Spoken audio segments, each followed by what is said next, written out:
Так, друзі, ребра молодого вепра є.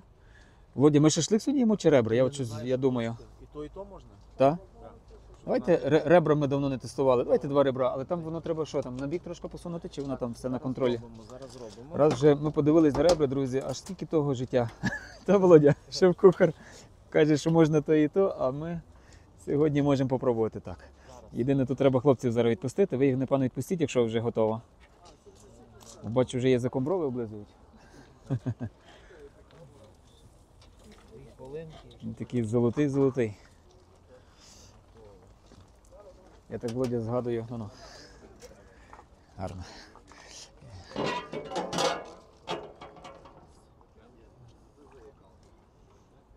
Друзі, ловимо на живець. Такий процес.